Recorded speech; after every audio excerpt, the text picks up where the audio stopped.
Welcome to my story. Some words may be different because of the audio online voice generator. Enjoy. Piracy warning, all rights reserved. Unauthorized duplication is a violation of applicable laws. This audiobook is the property of Nielsen Williams and BeUpOne aQueena in association with BeUpOne aQueena Incorporated. Opening comments. I was definitely a gang member, but I became a student of the Almighty. I'm still affiliated with my neighborhood, but mostly as a peacemaker and educator. There is good and bad in all of us, so the same can be said for politicians, police officers, churches and all other congregations. I'm definitely one to believe in equality. One should have the freedom to congregate and demonstrate. This is the law by way of the United States government, and I also stand firm in that belief. Raising Queen Street Blood's White Blood Cells, the true untold story of Nielsen Williams aka BeUpOne aQueena in association with one of the toughest street gangs in Inglewood, California, in the heart of Los Angeles, California. Note to the reader and or listener, this book was written to shed light on gang lifestyle. It mainly focuses on the gang I ran with, better known as the West Side Inglewood Queen Street Bloods, QSB, or simply QS. People refuse to believe that gang life affects their very own. Time and time again this lifestyle has been overlooked. This has been one of the biggest mistakes made by the public in general. As of now, gangs are being broadcasted on television via the news, MTV, BET, social media, etc. More and more people are being exposed to the language and culture. The culture has and will continue to influence people of all colors, creed and ethnicity. There are many reasons why this way of life will continue. One familiar reason is that it is simply a way of life. It is human nature to congregate and form a union of some sort, along with caring and looking out for one another. It is no different than being a part of a typical standard family. But the problems began to come into play when common people started treating others unfairly. When there is a problem, we as human beings must come together in an effort to find a solution. If not, it will be left up to the less experienced, less rational others, in which most cases will be the youngsters and the less fortunate elders. Most individuals fail to understand this law of nature. The average person's first reaction is to leave, just get away from the problem, failing to understand that anything left unattended will eventually spread, just as a virus spreads across land, ocean and all other boundaries. The roots of the real problems are as follows: unequal opportunities, poverty, racism, murder of righteous leaders, controlling of people, imprisonment and not truly understanding nor implementing God's will. If mankind does not eliminate these problems, there will continue to be misery and no one will be safe from its devastating grip. I believe that life and death is a continuous cycle, and heaven and hell exist on both sides. However, if we do not balance the good with the bad, our world will continue to be unbalanced. I truly believe that the best we can do here on earth is to balance out everything. This book contains clear and understandable wording consistent with the English language as it is known in the United States of America. This true story also contains wording consistent with street slang as it is known in the ghettos of the United States of America. Row, row, row your boat gently down the stream. Merrily, merrily, merrily, merrily, life is but a dream. Remember those nursery rhymes designed to make you feel good as a child? Well, I hated them. When I was young, I knew the truth and it was brutal. But through it all, someone or something told me to stand tall, so I did, giving birth to a nation among nations. This is the story of my life, my neighborhood, values, trust, homicide, suicide, faith, forgiveness and everything else under the sun. Introducing the true untold story of the notorious Inglewood Queen Street Bloods. What's your definition of a gang? I bet mine is different. In this world you have to adapt, just as you do in certain situations. More important is to prepare. It will be preparation that will give you the best chance to exist comfortably. I've read a few books, but I've heard more stories.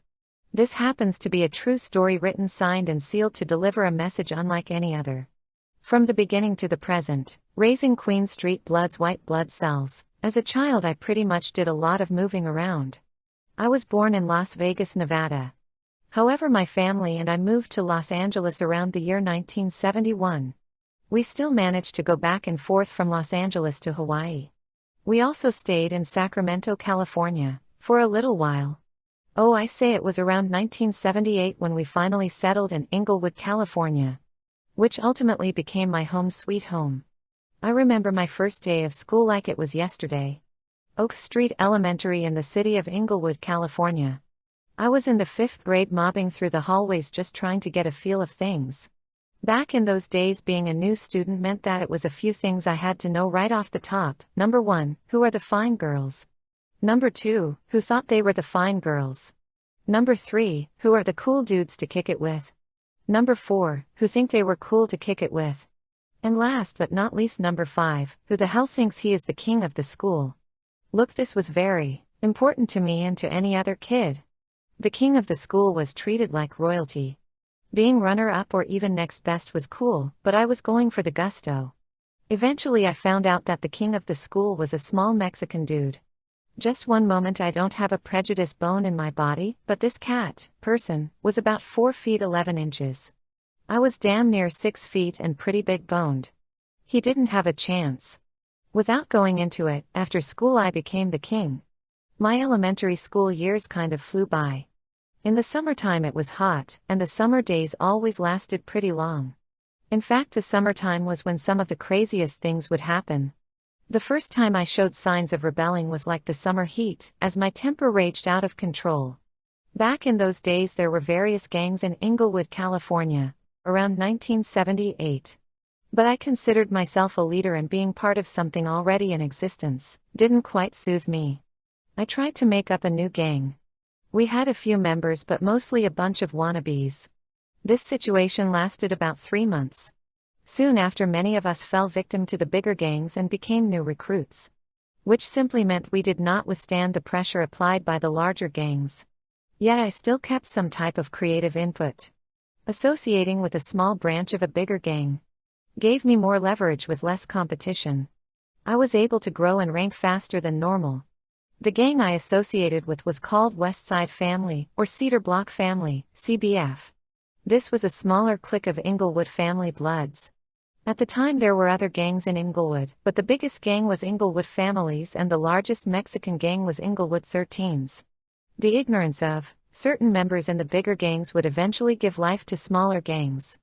I can recall situations when the OG families, also known as the border rats, would come around and hassle us, saying we was not down.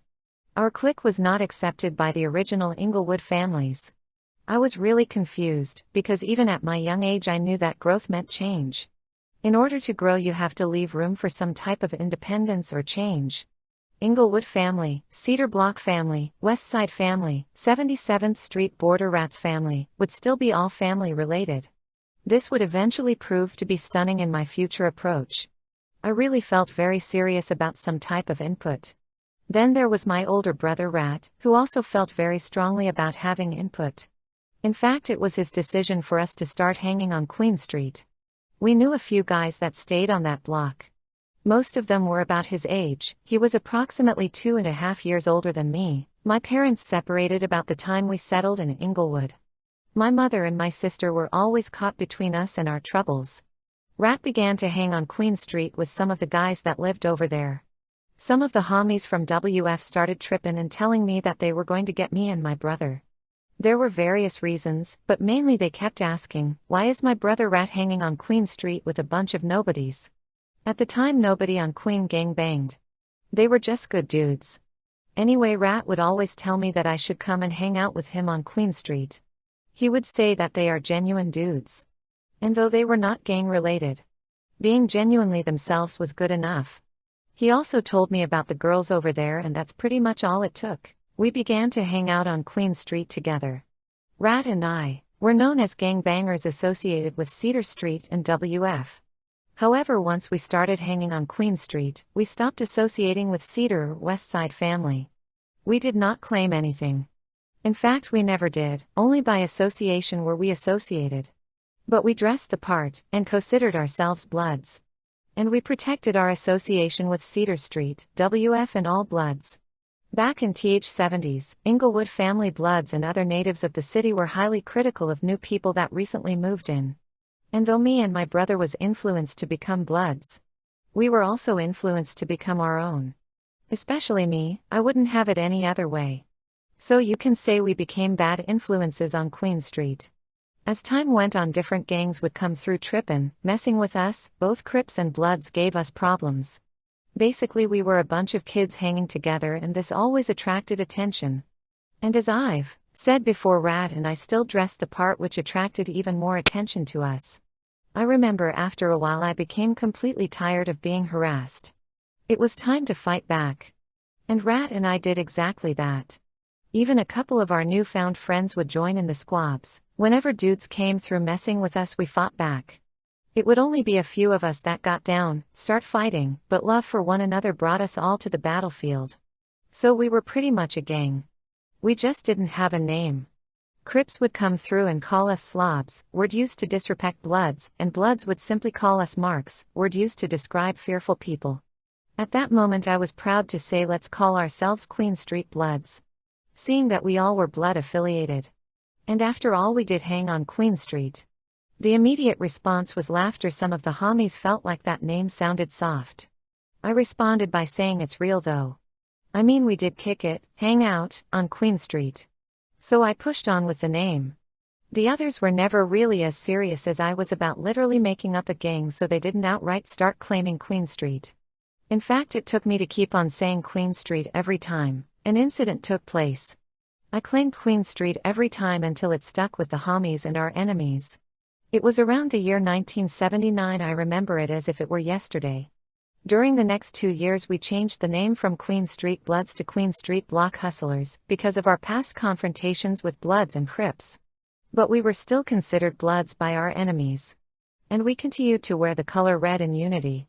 We made the choice to claim Queen Street Block Hustlers and war for our independence.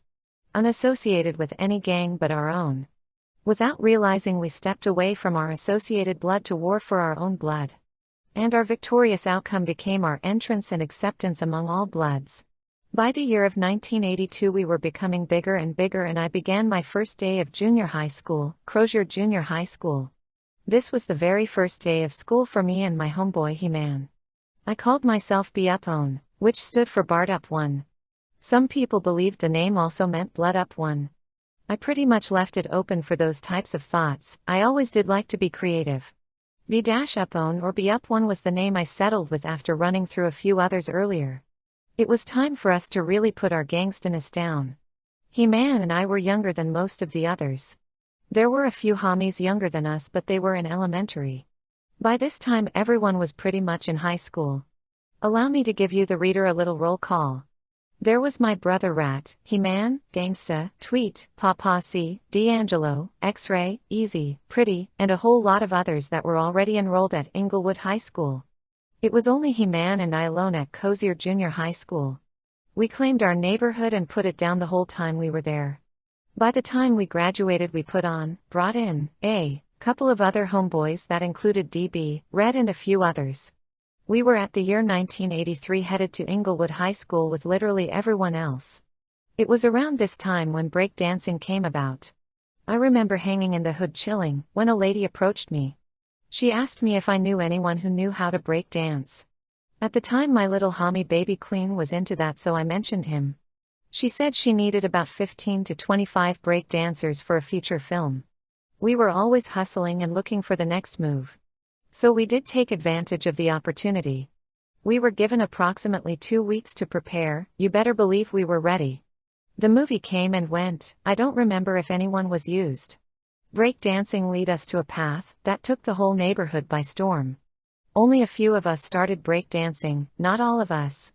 I was definitely convinced and, with it 100%. We would breakdance for several events.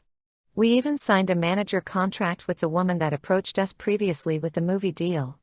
This definitely took me to new heights. We were sponsored by Converse, which meant we all got to wear free Converse gear. In 1984 the Olympics was held in Los Angeles, California. We danced for several vendors at the Olympics.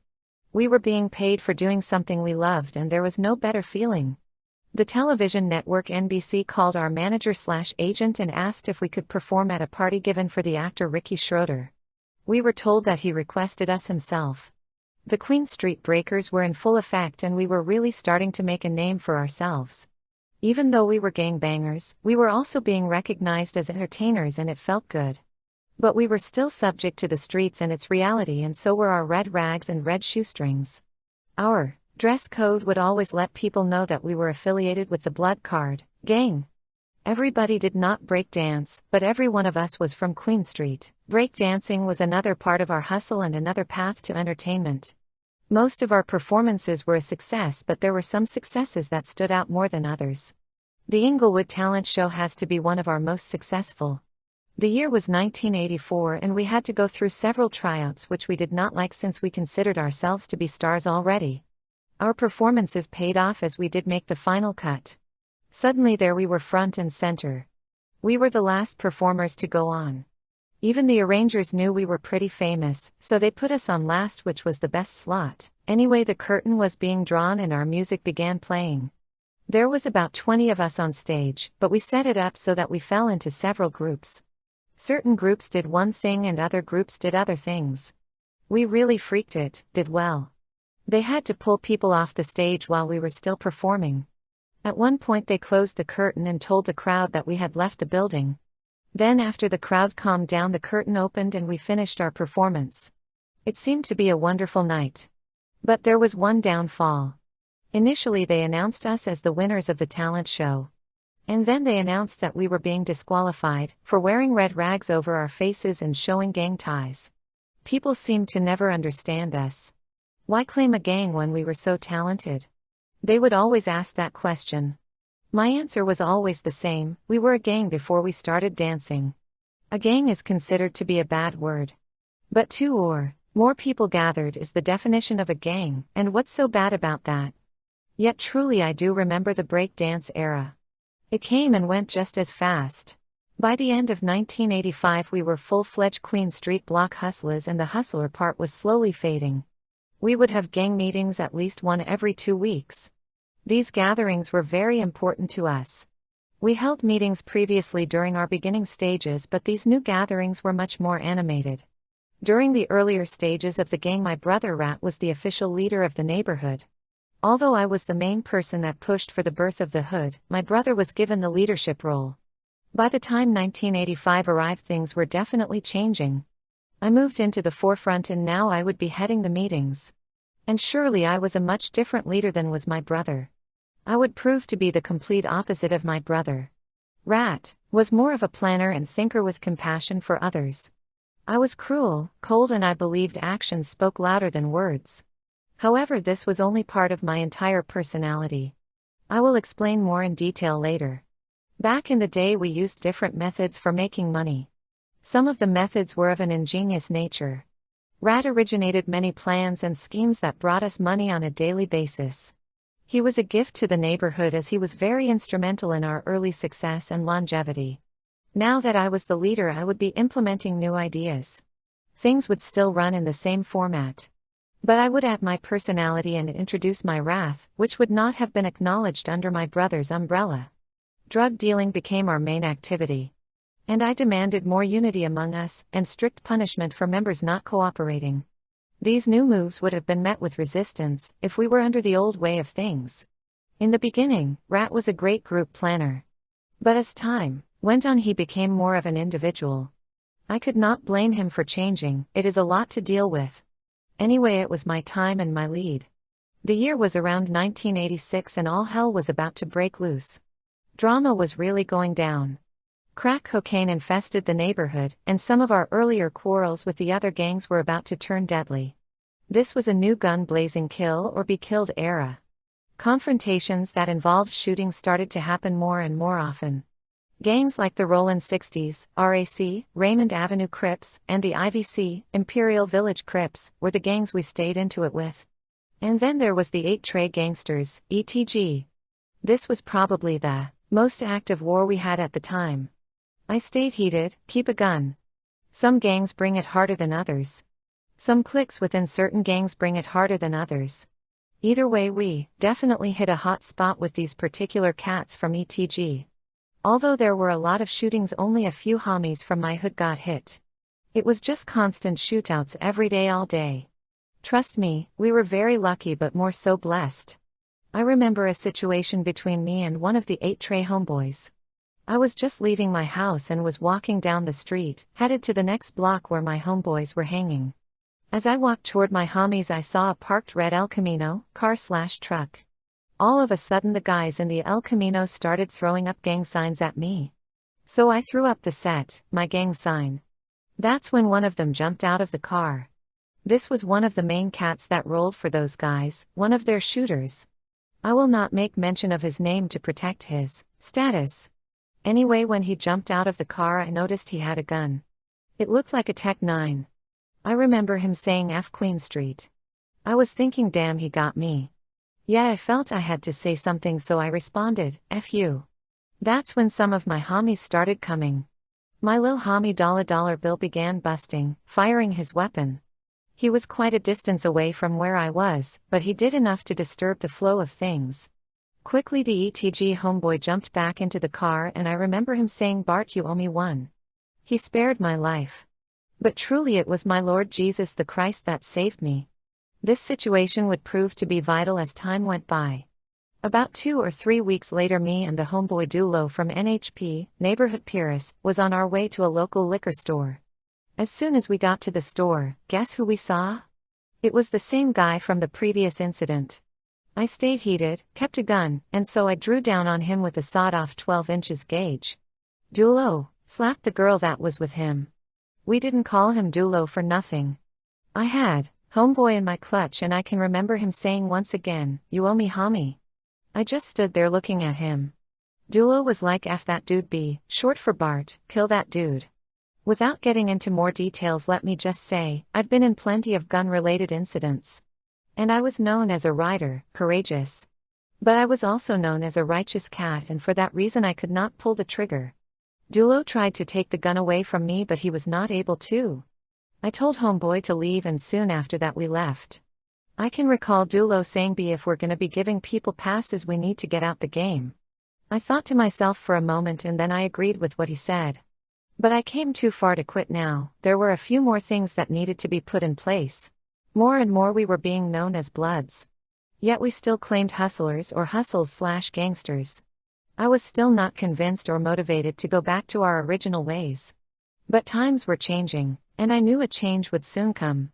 I remember conversation going around about the NHPs wanting to meet with us. This was very odd, seeing that we had nothing but constant problems with these cats.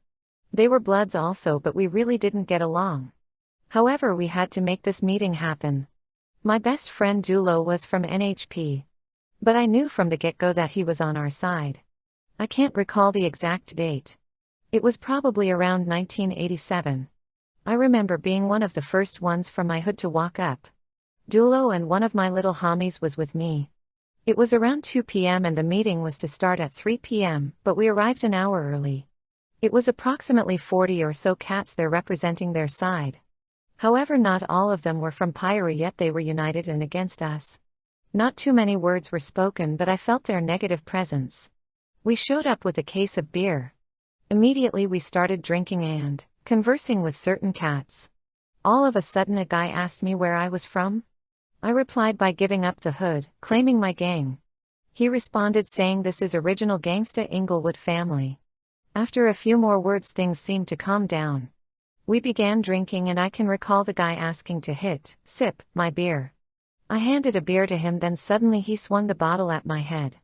I ducked, then came up swinging and knocked him out. They began to circle us talking trash. Dulo and I kept our hands on our weapons. This was Dulo neighborhood, but it was truly us, the Queen Streets, who raised him. They backed off of us and eventually things calmed down. So we put the guns, in my car. Even though things seemed cool, I knew that this was no typical meeting. It was more like an attempt to demolish us. However, I laughed at their assembly as I knew that we had far more manpower than they expected. I can remember as the clock swung around 3 p.m. and the homies flocked around the meeting place like locusts. It was at least 100 of us. This was something they never saw coming. There were various reasons why the Purists wanted to meet with us, but one reason stood out far more than others. In an earlier incident, the homeboy Dollar Bill crossed out INHP, Inglewood Neighborhood Pyru, on a wall in our hood. He did this because the dudes from Inglewood Neighborhood Pyru came through and wrote on several walls in our neighborhood. This was taken as disrespect. To show respect is to write the allies' neighborhood alongside of your own. However, they showed no respect in their actions, and so this was the outcome. This meeting would be their attempt to confront us, especially Dollar Bill.